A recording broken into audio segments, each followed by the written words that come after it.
আসসালামু আলাইকুম এভরিওয়ান।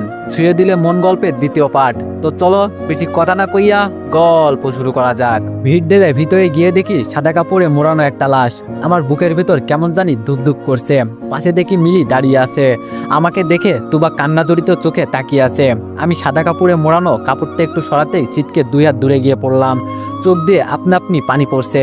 আম্মুকে এখন প্রশ্ন করতে ইচ্ছা করছে, ও আম্মু, কেন তুমি আমাকে রেখে মারা গেলে? পাশ থেকে একটা মহিলা আস্তে করে বলল, কি জানি বাবা, কি নাকি কলঙ্ক নিয়ে গলায় ফাঁসি দিছে। তখন আমার মাথায় এলো, আম্মু তাহলে গলায় ফাঁসি দিছে। তুবা বলল, দেখেন ভাইয়া, আপনি কান্না করলে আপনার পিচ্চি বোন কি করবে? ও তো এখনো কিছুই বোঝে না। আমি কোনো কথা বলছি না। এই পৃথিবীতে শুধু আমার আপন ছিল 2 জন, একজন আমার আম্মু, আরেকজন আমার বোন। মিলি বলল, ভাইয়া তুমি কান্না করছো কেন? আর আম্মু এভাবে শুয়ে আছে কেন? আমি মিলিকে জড়িয়ে ধরে আসি। কি বলবো, পিচ্ছি একটা মেয়ে, এখনো এত কিছু বোঝে না। সবাই মিলে আম্মুর দাপন কাপন সম্পূর্ণ করলো। মিলি সেই বিকাল থেকে কিছু খায় নাই। দোকান থেকে কিছু কিনে মিলিকে দিলাম। আমি বললাম, এই নে খেয়ে নে। মিলি বলল, আমি খাবো না। আম্মু আর তুমিও তো এখনো কিছু খাও নাই। আমি মিলিকে কি জবাব দিব? কথা বলার মতো ভাষা আমার নাই। খাবারগুলো এক সাইডে রাখলাম। আমার মনে শুধু একটাই প্রশ্ন, আম্মু ফাঁস নিল কেন? কেউ কিছু করেছে? আমি বললাম, মিলি এইদিকে আইতো। মিলি আমাকে জড়িয়ে ধরে বলল, বলো ভাইয়া। আমি বললাম, আচ্ছা আমি চলে যাওয়ার পর কি হয়েছিল বলতে পারবি? মিলি বলল, হ ভাইয়া, তবে মনে পড়ছে না। আমি বললাম, একটু মনে করতো। মিলি বলল, হ ভাইয়া, মনে হয়েছে। তুমি চলে যাওয়ার পর ওই পাশের বাসার কাকা এসেছিল। আমি বললাম, পরে? মিলি বলল, পরে বলে মিলি কান্না করে দিল। আমি বললাম, কি হয়েছে বোন, তুই কান্না করছিস কেন?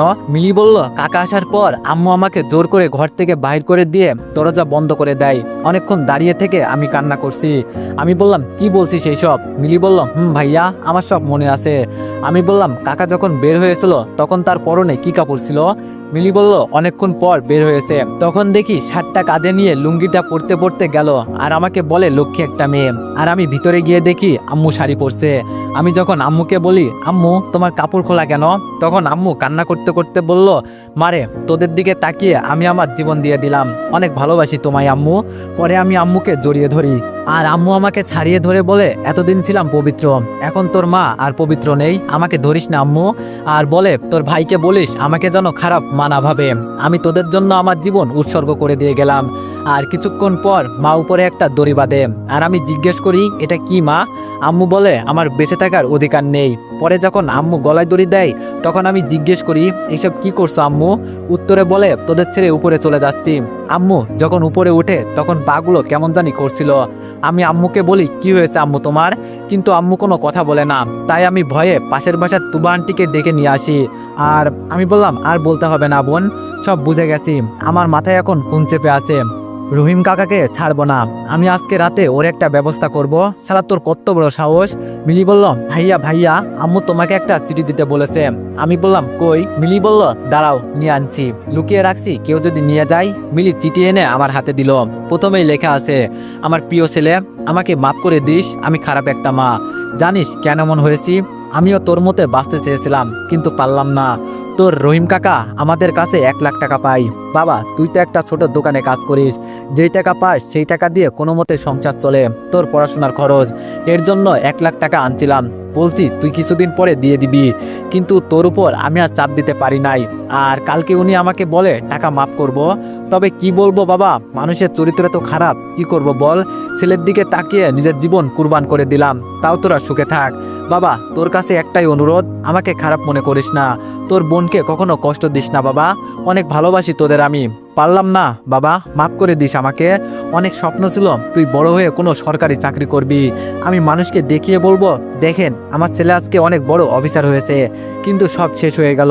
তুই পড়াশোনা ভালো করে কর, আর তোর বোনকে কখনো কোনো কিছুর অভাব দিবি না।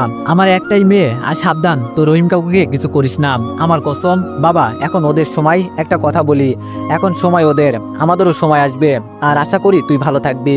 তোর বিছানার নিচে আমার অলংকারগুলো, ওগুলো বিক্রি করে দিস বাবা। আর কিছু দিয়ে যেতে পারলাম না, ইতি তোর হতভাগা মা। আমার চোখ দিয়ে পানি পড়ছে। আজকে আমাদের জন্য আমার মা নিজের জীবন দিয়ে দিল, আমার মাকে আমি বাঁচাতে পারলাম না। সি সি, কেমন ছেলে আমি! নিজের উপর নিজেরই ঘৃণা হচ্ছে। শুধু মার কথায় আটকে আসি, নইলে শালাকে ঘর থেকে বের করে এনে টুকরো টুকরো করে নদীতে ফেলে দিতাম। আমার মা ঠিকই বলেছে, সময় একদিন আমারও আসবে, অপেক্ষা করো, সব কয়টাকে দেখে নিব। মিলি আমার চোখের পানি ছোট ছোট হাত দিয়ে মুছে দিল। মিলি বলল, ভাইয়া তুমি কান্না করছো কেন? আমি বললাম, না বোন, আমাদের জন্ম তো বস্তিতে, তাই কান্না করছি। তবে চিন্তা করিস না, তোরে আমি আম্মুর কথা মতোই রাখবো। এর জন্য যদি আমাকে যা সাজতে হয় তাই সাজবো। মিলি বলল, ভাইয়া আমার না খুব খিদা পেয়েছে। আমি বললাম, নে এগুলো খা। তুবা বলল, এইসব দোকানের জিনিস খেয়ে ওর পেট ভরবে? তুবা, এই নাও, এখানে আসো। টিফিন বক্সে কি জানি নিয়ে আসলো। আমি বললাম, তুবা এত রাতে এখানে আসছেন কেন? চলে যান, মানুষ দেখলে খারাপ ভাববে। তুবা বলল, আমি জানি, বলতে হবে না। এখনো ও তো মনে হয় কিছুই খায়নি, এগুলো খেয়ে নিবেন। আর আমি গেলাম, লুকিয়ে আসছি বলেই তুবা চলে গেল। মিলি বলল, ভাইয়া তুবা আন্টি অনেক ভালো, আর ওনার মা? আমি বললাম, কি করেছে তোরে, কিছু বলছে? মিলি বলল, হ্যাঁ ভাইয়া, বলে বস্তির মেয়ে এখানে কি করে, আর আমাকে ভিতরে ঢুকতে দেয় না, বলে ঘর নোংরা হয়ে যাবে। আমি তখন কান্না করে বলছি, তুবা আন্টিকে নিতে আসছি, এমন করছেন কেন? পরে ভিতর থেকে তুবা আন্টি দৌড়ে এসে আমাকে কোলে তুলে নেয়। আমি বললাম, গরিবের কেউ দাম দেয় না বোন। মিলি বলল, গরিব কি ভাইয়া? আমি বললাম, ঘুমাবি না? মিলি বলল, আমি তো আম্মুকে ছাড়া ঘুমাতে পারি না। আম্মু কই গেছে ভাইয়া? আমাদের ঘরে চাল অনেকটা ভাঙা, এই জন্য ঘর থেকে উপরে তাকালেই চাঁদ দেখা যায়। আমি বললাম, ওই যে উপরে একটা তারা দেখা যায় না, আম্মু ওখানে চলে গেছে। মিলি বলল, ওখানে গেছে কেন ভাইয়া? আমি বললাম, আমার উপর রাগ করে, আমি তোরে চকলেট কিনে দিই না এজন্য। মিলি বলল, ভাইয়া আমি আর চকলেট খাবো না, আম্মুকে আসতে বলো। আমি বললাম, ওখান থেকে কখনো আর আমাদের আম্মু ফিরে আসবেন না, শুধু আমাদের দেখবেন। তুই আম্মুর সাথে কথা বলতে পারবি, কিন্তু আম্মু তো বলবে না। মিলি বলল, তাহলে আমিও আম্মুর কাছে চলে যাব ভাইয়া। আমি মিলিকে জড়িয়ে ধরে কান্না করছি। এমন বলিস না বোন, তুই চলে গেলে আমি মারা যাব। এখন শুধু আমি বেঁচে আছি শুধু তোর জন্য। ঘুমা, আমি তোর মাথায় হাত বুলিয়ে দিচ্ছি। মিলি বলল, তাহলে আমি তোমার বুকের মাঝে ঘুমাবো। মিলিকে নিয়ে শুয়ে পড়লাম। আমার বুকের মাঝে ছোট ছোট হাত দিয়ে আমাকে জড়িয়ে ধরে আছে। আমি আর কি বা করতাম, শুধু কান্না করতে ইচ্ছা করছে। আমার সাথে কেন করলো আম্মু? আমাকে একবার বলতো, দরকার হলে আমি একটা কিডনি বিক্রি করে হলেও টাকা দিয়ে দিতাম। আচ্ছা, কষ্ট খালি আমার কাছে বারবার ঘুরে ফিরে আসে কেন? আচ্ছা, আমি গরিব বলে? আমিও তো মানুষ, ওরা কেন আমাদের মানুষ বলে মনে করে না? কোনো মতে আমাদের জীবন চলতে লাগলো। মিলিকে স্কুলে দিয়ে আমি দোকানে যাই, আবার বিকালে মিলিকে নিয়ে আসি। আমার দোকানে বসে বসে মিলি খেলা করে। রাতে একেবারে দুই ভাই বোন মিলে বাসায় চলে যাই। তো একদিন রাতে বাসায় যাচ্ছি হেঁটে হেঁটে। মিলি বলল, ভাইয়া তোমার খুব কষ্ট হয় তাই না? আমি বললাম, আরে বোকা মেয়ে, আমার আবার কিসের কষ্ট? তুই আমার একমাত্র বোন, তোর জন্য আমি সব করতে রাজি আছি। মিলিকে বাসায় নিয়ে আসতেই মনে হচ্ছে কোনো একটা মেয়ে চিৎকার দিয়ে বলছে, আমাকে বাঁচাও। বারবার এই আওয়াজটা আমার কানে আসছে। আমি বললাম, মিলি তুই একটু বসে বসে চকলেট খা, আমি একটু বাইরে থেকে আসি। মিলি বলল, আচ্ছা ভাইয়া, তাড়াতাড়ি আসবা। আমি বললাম, ভয় পাবি না তো? মিলি বলল, আমি এখন বড় হয়েছি, ভয় পাই না আমি। আমি বললাম, লক্ষ্মী বোন আমার। আমি ঘর থেকে বাইর হয়ে আওয়াজটা শুনতে লাগলাম। অনেকটা পথ আসার পর দেখি রনি একটা মেয়েকে জোর করে গাড়িতে তুলছে। মেয়েটা বাঁচতে খুব চেষ্টা করছে, কিন্তু পারছে না। আমি দাঁড়িয়ে দাঁড়িয়ে দেখছি, এছাড়া কি করব? আমি যদি বাধা দিতে যাই তাহলে ওরা আমাকে মেরে ফেলবে। কিন্তু এত দূরে কারো কানে এই মেয়ের আওয়াজ গেল না কেন? তাহলে আমার কানে কিভাবে গেল? মেয়েটাকে গাড়িতে তুলে নিয়ে চলে যাচ্ছে, পারলাম না কিছু করতে। এখন কান্না করে কি করব? আমার সামনে একটা মেয়ের জীবন নষ্ট হয়ে গেল। ছি ছি, আমি আমার মাকেই বাঁচাতে পারলাম না। আমার তো এই দুনিয়াতে বেঁচে থাকার কোনো অধিকার নেই, শুধু বোনের দিকে তাকিয়ে বেঁচে আছি। কেমন জানি মনে হচ্ছে মেয়েটা আমাকে বলছিল ওকে বাঁচাতে। আজকে যদি আমার বোন হতো তাহলে আমি কি করতাম? না না, আর চিন্তা করতে পারছি না। মাথায় দুই হাতে চাপ দিয়ে মাটিতে বসে পড়লাম। চোখ দিয়ে টপ টপ করে পানি পড়ছে। আমার সাথে বারবার কেন এমন হয় বুঝি না। কিছুক্ষণ পর দাঁড়িয়ে চোখের পানি মুছে পাশে তাকিয়ে দেখি অনেক দূরে এসে গেছি। তাড়াতাড়ি বাসায় যেতে হবে, আমার বোনকে রেখে আসছি, না জানি ও কি করে। শর্টকাট রাস্তা দিয়ে ঢুকে গেলাম, তাড়াতাড়ি হেঁটে যাচ্ছি। হঠাৎ সামনে দেখি একদল মেয়ে রাস্তা আটকে সিগারেট খাচ্ছে। মনে মনে বললাম, না জানি আজকে কোন বিপদে পড়ি। মেয়েগুলো আমাকে দেখে বলল, এই দিকে আয়। আমি ভয়ে ভয়ে ওদের কাছে গেলাম। আমি বললাম, জি বলেন। একটা মেয়ে বলল, এখান দিয়ে কই যাস? আমি বললাম, জি আপু, বাসায় যাচ্ছি। মেয়েটি আমার গায়ের উপর হাত দিয়ে বলল, দেখতে তো মালটা ভালোই, তোর বাসা কই? আমি বললাম, ওই সামনের বস্তিতে। মেয়েটি বলল, সি সি, তুই বস্তির ছেলে বলে আমার মুখের উপর থুতু দিল। আমি হাত দিয়ে মুখ পরিষ্কার করলাম আর মনে মনে বললাম, গরিব বলে আমাদের কোনো দাম নেই। মেয়েটি বলল, তুই এই রাস্তা দিয়ে আসছোস, তুই জানিস না এখানে প্রতিদিন আমাদের আড্ডা চলে? আমি বললাম, সরি আপু, সত্যি আমি জানতাম না, জানলে আর এই রাস্তা দিয়ে কখনোই আসতাম না। মেয়েটি বলল, সিগারেট খাস তুই? আমি বললাম, না আপু, এইগুলো খাই না। মেয়েটি বলল, আজকে খাবি, আর এগুলো সিগারেট না, সাথে গাঁজা মিশানো আছে। আমি বললাম, প্লিজ আপু, আমি এগুলো খেতে পারি না। মেয়েটি বলল, তা বললে হবে না, খেতে হবে। ওই তোরা ওকে ধর। সব কয়টা মেয়ে আমাকে ধরে সিগারেট খাওয়ালো। মাথাটা কেমন জানি ঘুরছে আর চোখ দিয়ে পানি পড়ছে মনে হচ্ছে। মেয়েটি বলল, এখন যা এখান থেকে। কোনো মতে হাঁটতে হাঁটতে বাসায় আসলাম, তবে কিভাবে আসছি বলতে পারি না। মিলি বলল, ভাইয়া তুমি আসছো, জানো আমি কত ভয় পেয়েছি। আমি বললাম, মিলি বোন, আমাদের ঘরে কোনো টক জাতীয় কিছু আছে? মিলি বলল, আছে তো, আমের আচার, আম্মু বানিয়ে রাখছে, আমি মাঝে মাঝে খাই। আমি বললাম, আমাকে একটু এনে দিবি? মিলি বলল, দাঁড়াও ভাইয়া আনছি। টক খেয়ে শুয়ে আসি, এখন সব ঠিক লাগছে। মিলি বলল, ভাইয়া তোমার কি হয়েছিল? আমি বললাম, কিছু না বোন, আজকে মনে হয় রান্না করতে পারবো না, অনেক রাত হয়ে গেছে, আমি হোটেল থেকে খাবার নিয়ে আসি। মিলি বলল, তুমি যাবা না, এত দেরি করে আসো, পরে আমাকে মিথ্যা বলো। আমি বললাম, এখন আর দেরি হবে না, বিশ্বাস কর বোন, যাবো আর আসবো। মিলি বলল, সত্যি তো? আমি বললাম, সত্যি সত্যি সত্যি, 3 সত্যি দিলাম। মিলি বলল, যাও। পকেটে হাত দিয়ে দেখি 100 টাকা আছে। যাক, আজকে রাতটা চলে যাবে। রাতে শুয়ে শুয়ে চিন্তা করছি, সবাই আমার সাথে খারাপ ব্যবহার করে কেন বুঝতে পারি না। আমার জন্ম হওয়াটাই কি পাপ ছিল? কেন সবাই আমার সাথে এমন করে বুঝি না। সকালে মিলিকে স্কুলে দিয়ে দোকানে যাব, কিন্তু হঠাৎ রাতের কথা মনে হয়ে ভয়ে ভয়ে বাসার দিকে আসছি। না জানি থানার ওসি আমাকে আবার ধর্ষণের অভিযোগ দিয়ে দেয় না। না, আজকে আর বাইরে থাকা যাবে না। আমি কোথায় গেলে আমার বোনের কি হবে, এইসব চিন্তা করে বাসায় চলে যাচ্ছি। বাসার কাছাকাছি আসতেই তুবার আম্মু ডাক দিল। আন্টি বলল, এই ছেলে এইদিকে আসো তো। তুবারা অনেক ধনী, ওদের বাসা 4 তলা, বড়লোক বাবার একমাত্র মেয়েও। আমি বললাম, জি আন্টি। আন্টি বলল, জানি না তোমার আম্মু কেন ফাঁস নিল, না জানি কোন বেটার লগে কি করছে, বলা তো যায় না, স্বামী নাই।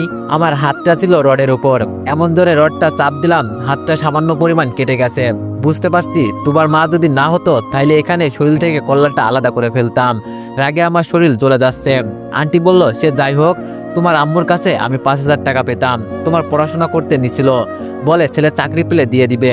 তখন তার বলতে পারি নাই তোমার কাছে, এখন বললাম, জানি তুমি টাকা দিতে পারবা না। এক কাজ করো, আজকে কাদের মেয়েটা আসে নাই, আমার বাসাটা একটু পরিষ্কার করে দাও, তাহলে আর টাকা দিতে হবে না। মনে মনে বললাম, হায় রে দুনিয়া, মানুষ সুযোগ পেলে সদ্ব্যবহার করে। আন্টি বলল, কি চিন্তা করছো, কাজ করবা কিনা, টাকাগুলো নইলে দিতে হবে। আমি বললাম, জি আন্টি, আমি রাজি আছি। আন্টি বলল, তো দাঁড়িয়ে আছো কেন, কাজে লেগে পড়ো। মান সম্মান মাটিতে পুঁতে দিলাম, টাকার জন্য আজকে আমাকে কত কিছু করতে হচ্ছে। আর মানুষের চিন্তা ভাবনা এত নিচ যে আমি বুঝতে পারি নাই। কাজ করতে করতে বিকাল হয়ে গেল। হঠাৎ দেখি তুবা কোথা থেকে আসছে, মনে হয় ভার্সিটিতে গেছিল। আমাকে ওদের বাসা পরিষ্কার করতে দেখে চোখ বড় বড় করে তাকিয়ে আছে আমার দিকে। তুবা বলল, দাঁড়ান বলছি, দাঁড়ান।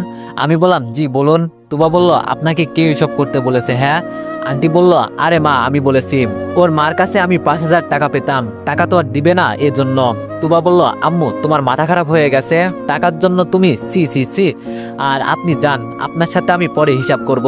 আমি বললাম, কিন্তু। তুবা বলল, কোনো কিন্তু শুনতে চাই না, যেতে বলছি না আপনাকে। আমি বাসা থেকে বাইর হয়ে গেলাম, আর শুনতে পাচ্ছি তুবা ওর মার সাথে ঝগড়া করছে।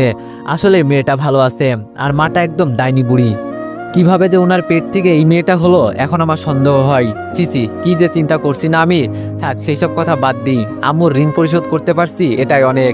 কালকে ভার্সিটিতে যেতে হবে, অনেক দিন ধরে যাই না। বিকালে রান্না করে মিলিকে স্কুল থেকে নিয়ে আসলাম। সকালে মিলিকে স্কুলে দিয়ে আমি ভার্সিটির উদ্দেশ্যে রওনা দিলাম। যখন গেটের ভিতরে ঢুকলাম, অনেকটা পথ চলে গেছি, তখন কলেজের এক বড় ভাই ডাক দিল। তাকে অবশ্য আমি চিনি, ছাত্রলীগ করে কলেজে। মনে মনে বললাম, কিন্তু আমাকে ডাকলো কেন বুঝতে পারলাম না। হেঁটে হেঁটে ওনার কাছে চলে গেলাম। আমি বললাম, আসসালামু আলাইকুম ভাই, কেমন আছেন? ভাই বলল, ওয়ালাইকুম আসসালাম, আমি ভালো আছি। আমি বললাম, কি জন্য ডাকছেন ভাই? ভাই বলল, আমার গালে একটা চড় দে। আমি বললাম, মানে কি বলছেন ভাই? ভাই বলল, যাই বলছি তাই কর, আমাকে থাপ্পড় দিতে বলছি তুই দে। আমি বললাম, আপনি এখানে ছাত্রলীগ করেন, আপনাকে সম্মান করি, কিভাবে চড় দিব বলেন, তাছাড়া আমি কেন? ভাই বলল, তোরে কলেজে অনেকেই চিনে না, আর আমার একটা দরকার আছে, তোরে সেটা করতে বলছি, তাড়াতাড়ি কর। আমি বললাম, কিন্তু ভাই। ভাই বলল, আবার বলিস কিন্তু? কি এক জ্বালাই পড়লাম রে ভাই, দূর। আস্তে করে ভাইয়ের গালে একটা চড় দিলাম। ওমা, চড় দিয়ে আমি মনে হয় ভুল করেছি। কোথা থেকে একটা মেয়ে এসে আমার গালে আরো 2টা চড় দিয়ে বলল, তোর তো সাহস কম না, তুই আমার বয়ফ্রেন্ডের গালে চড় দিস। ভাইয়া বলল, কিন্তু তুমি তো আমাকে ভালোবাসো না। মেয়েটা বলল, কে বলল? হ্যাঁ, আমি বলছি যে তোমাকে আমি ভালোবাসি না। তুমি জানো না, মেয়েদের বুক ফাটে তো মুখ ফোটে না। ভাইয়া আমাকে বলল, ছোট ভাই, আমি ওর পক্ষ থেকে সরি বলছি, কিছু মনে করিও না। হ্যাঁ, আসলে দেখতে চাইছিলাম তোমার ভাবি আমাকে কত ভালোবাসে। আমি বললাম, আরে না ভাইয়া, সমস্যা নেই। ভাই বলল, কোনো সমস্যা হলে আমাকে বলিও, কেমন? আমি বললাম, ওকে ভাই। হেঁটে যাচ্ছি আর চিন্তা করছি, আমাকে দেখে এখন সবাই ব্যবহার করে, আমি মনে হয় খেলার একটা পুতুল। বুঝি না রে ভাই, আমার সাথে কেন এমন হয়। ভার্সিটিতে কিছু কাজ ছিল, সেগুলো শেষ করে বাসার উদ্দেশ্যে হেঁটে যাচ্ছি। একটু সামনে যেতেই দেখি পুলিশের গাড়ি। এটা দেখে ভয় পেয়ে গেলাম। কুকুরের সামনে আর যাওয়া যাবে না, পরে কামড় দিয়ে দিবে পিছনে। ওরা টাকার জন্য এত নিচে নেমে যেতে পারে তা আমার জানা ছিল না। সে যাই হোক, অন্য একটা রাস্তা ধরে হেঁটে যাচ্ছি। হঠাৎ একটা বোরকা পরা মেয়ে ডেকে বলল, ভাইয়া একটু দাঁড়ান। আমি দাঁড়িয়ে মেয়েটার দিকে তাকালাম, কিন্তু চিনতে পারলাম না। আমি বললাম, জি আপু, কিছু বলবেন? মেয়েটা বলল, আসলে ভাইয়া সেই দিনের জন্য সরি। আমি বললাম, আপনি তো আমাকে চিনেনি না। মেয়েটি বলল, আমি মিতু ভাইয়া, ওই যে ধর্ষণের অভিযোগে আপনাকে থানায় নিয়ে যাওয়া হয়েছিল। আমি মন খারাপ করে বললাম, ও তো এখন আবার কি করতে হবে? আপনার জন্য থানায় গিয়ে মার খেতে হবে? লাগলে বলতে পারেন, আমরা তো মানুষ না, সবাই যেভাবে ইচ্ছা সেভাবেই ব্যবহার করে। মিতু বলল, এভাবে বলছেন কেন? সত্যি সেই দিনের জন্য সরি। আপনার শার্ট দিকে মনে করছি আপনি সে যে আমাকে। আমি বললাম, থাক, বলতে হবে না, যা হয়ে গেছে তা তো আর বললে উঠবে না।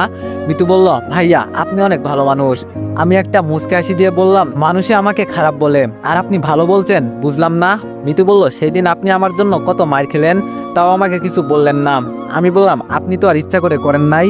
আচ্ছা এসব বাদ দেন তো, আপনার খবর কি, ভালো আছেন তো? মিতু বলল, কিভাবে ভালো থাকি ভাইয়া, এত বড় একটা অপবাদ কাঁধে নিয়ে ঘুরছি, শুধু মরতে পারছি না, বাবা মার মুখের দিকে তাকিয়ে বেঁচে আছি। আমি বললাম, ওর বিচার করে নাই ওসি? মিতু বলল, ওর নামে মামলা করতে গিয়েছিলাম, কিন্তু ও আমার বাবাকে হুমকি দিয়েছে।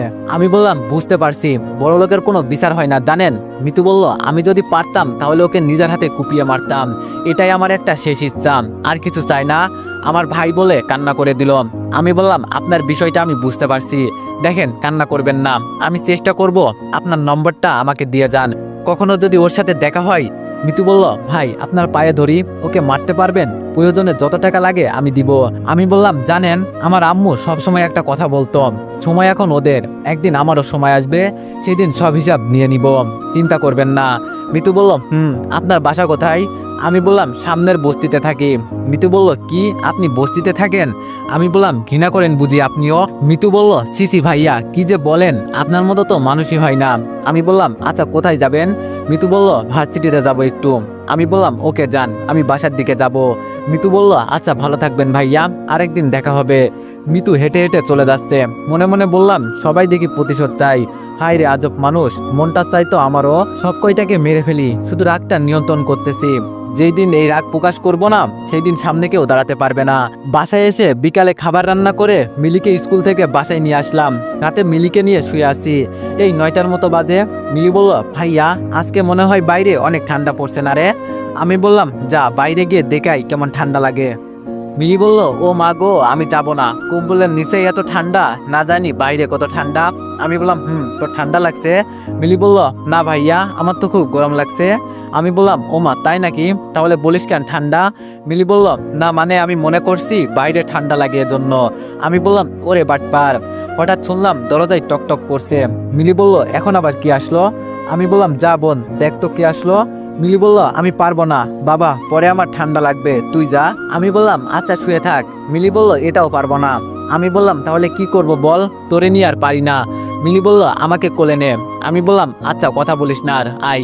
মিলিকে কোলে নিলাম। আমি বললাম, আবার কম্বল নিলি কেন? মিলি বলল, আমার ঠান্ডা লাগে না বুঝি? আমি বললাম, বোন তোর যা ইচ্ছা তাই কর, তোর সাথে আমি কথা বলতে পারবো না। মিলিকে কোলে নিয়ে দরজা খুললাম, দেখি আন্টি আর তুবা আসছে।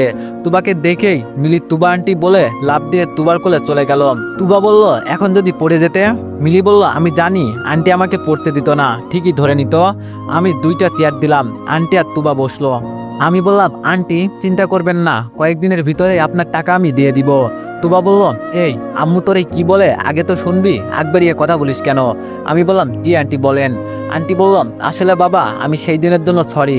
তুবা যখন তোমার কথা বলেছে আসলে তুমি অনেক কষ্টে আছো, তখন আমার ওইসব করা ঠিক হয় নাই।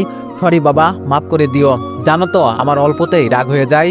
আমি বললাম, আরে আন্টি সরি বলতে হবে না, সরি তো বলার দরকার আমার, আমি এখন আপনার টাকা দিতে পারি নাই। আন্টি বলল, তোমাকে টাকা দিতে বলেছে আমি? আমি বললাম, না আন্টি তাও তো। আন্টি বলল, বাবা আমি তোমার উপর অনেক অন্যায় করে ফেলেছি, সরি।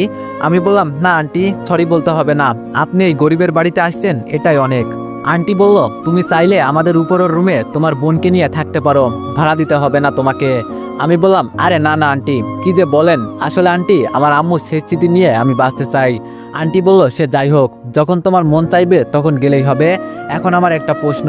আমি বললাম, জি আন্টি বলেন। আন্টি বলল, তুমি আমার মেয়ের সাথে বন্ধুত্ব করবে না নাকি? আমি তুবার দিকে তাকিয়ে দেখি হাসতেছে। আমি বললাম, না মানে আন্টি। আন্টি বলল, আমার মেয়ের ফ্রেন্ড রিকোয়েস্ট অ্যাকসেপ্ট করো নাই কেন এখনো? আমি বললাম, আসলে আন্টি। আন্টি বলল, আমি কোনো কিছু শুনতে চাই না। আমি বললাম, ওকে ওকে আন্টি, ভয়ে বলে ফেললাম। আন্টি বলল, তুবা আমি গেলাম, তুই আয়। তুবা বলল, আচ্ছা আম্মু। তুবা বলল, কেমন দিলাম? আমি বললাম, তাই বলে তোমার মার কাছে বলবে?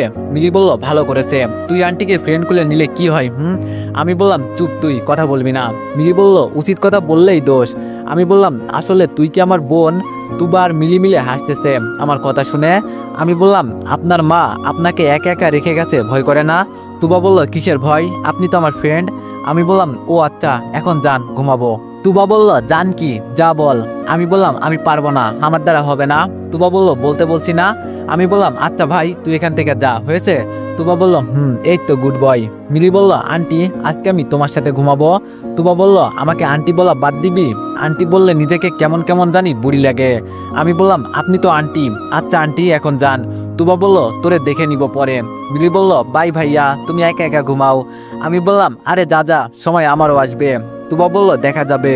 তুবা চলে যাওয়ার পর একা একা শুয়ে আছি। সুমাইয়াকে কল দিলাম। সুমাইয়া বলল, বাবু, তুমি ভালো আছো তো?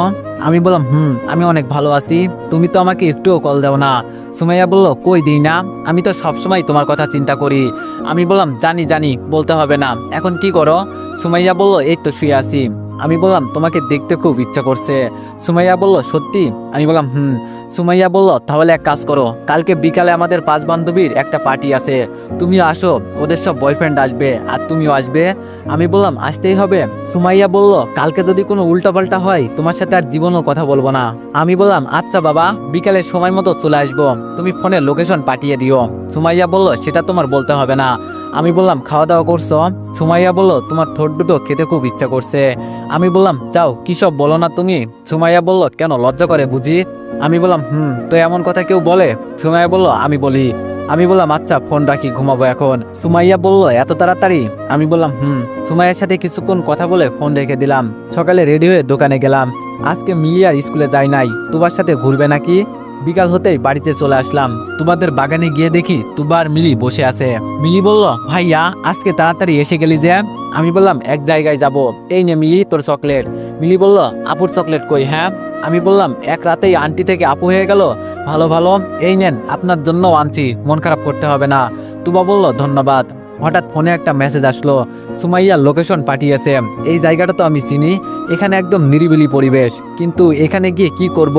মনে হচ্ছে জানো আমার সাথে কিছু একটা ঘটতে চলেছে, কিন্তু আমি বুঝতে পারছি না। তুবা বলল, কি চিন্তা করছেন? আমি বললাম, আমি যদি কখনো হারিয়ে যাই আমার বোনকে দেখতে পারবেন তো? ব্যাস ভাই, হয়ে গেল। মিলি তো কান্না করতে করতে জামা ভিজিয়ে ফেলেছে। মিলি বলল, আগে হারিয়ে গেল আম্মু, এখন তুই গেলে আমাকেও নিয়ে যাবি, আমিও হারিয়ে যাব। আমি বললাম, সরি সরি বোন, আর বলবো না। মিলি বলল, মনে থাকে জানো। তুবা বলল, অনেক ভালোবাসেন না আপনার বোনকে? আমি বললাম, ওর জন্যই তো শুধু বেঁচে আছি। তুবা বলল, খাবার খাইছেন? আমি বললাম, আচ্ছা তুবা, তোমার নাম্বারটা দাও, বিপদে পড়লে তো কল করতে পারবো। তুবা বলল, তুই বলা লাগবে, নইলে দিব না। আমি বললাম, আচ্ছা তোর নাম্বারটা একটু দে। তুবা বলল, এই তো হয়েছে। তুবা নাম্বার দিলাম। আমি বললাম, আচ্ছা আমার বোনকে দেখে রাখিস, হ্যাঁ, রাতে ফিরে আসবো আমি। তুবা বলল, আমাকে পাইছস না, বলবি তো? আমি বললাম, তুই না আমার ফ্রেন্ড? তুবা বলল, সুযোগে সদ্ব্যবহার করিস, হ্যাঁ। আমি বললাম, বাঙালি তো এটাই করতে পারে। তুবা বলল, আচ্ছা যা, দেখে শুনে যাস। তুবা আর মিলের কাছ থেকে বিদায় নিয়ে চলে যাচ্ছি, আর আমার বুকটা কেমন জানি দুক দুক করছে। মনে হচ্ছে জানো সামনে কোনো বিপদ হতে চলেছে। আমার কোনো বিপদ হলে আমার এমনই লাগে, খুব ভয় হচ্ছে, যাব নাকি যাব না। সেই দিনও যায় নাই, আজকে না গেলে ও রাগ করবে, তাই কিছু চিন্তা না করে হেঁটে যাচ্ছি। যেখানে গেলাম এর চারপাশে শুধু জঙ্গল আর জঙ্গল, আর মাঝখানে একটা রাস্তা। সুমাইয়া আবার কল দিছে। সুমাইয়া বলল, কই তুমি বাবু? আমি বললাম, এটা কোথায় ডাকলা তুমি? চারপাশে শুধু জঙ্গল আর জঙ্গল। সুমাইয়া বলল, এখানে কেউ আসবে না, আমরা শুধু এনজয় করব, কেউ শুনবে না। আমি বললাম, কিন্তু আমি তো কোনো বাসা দেখতে পাই না। সুমাইয়া বললাম, আর একটু হেঁটে বামে আসবা, তারপর সোজা ভিতরে গেলেই দেখতে পারবা। রাস্তার সাইডে সুমাইয়ার গাড়ি দেখতে পাচ্ছি। সুমাইয়ার কথা মতো চলে গেলাম, আর যত ভিতরে যাচ্ছি কে জানে আমাকে বলছে, যাস না রিফাত, অনেক বড় বিপদ হবে। আমার খুব ভয় করছে, এমন ভয় আগে কখনো করে নাই। সামনে দেখি সুন্দর একটা রাজপ্রাসাদ, ওইটাই মনে হয়। একটু সামনে যেতেই হুচটকে মাটিতে পড়ে গেলাম। এখন সত্যি সত্যি আমার ভয় হতে লাগলো। না জানি ভিতরে কি হয়, শুধু বাধা খাচ্ছি আসতেই। দূর, সুমাইয়া তো আমার গার্লফ্রেন্ড, এত ভয় পাচ্ছি কেন? যা হবার তা তো হবেই। কোনো কিছু চিন্তা না করে বাসার সামনে গিয়ে কলিং বেল বাজালাম। তো এভরিওয়ান, নেক্সট পার্টের জন্য সবাই 500+ কমেন্ট করে দিও। ধন্যবাদ।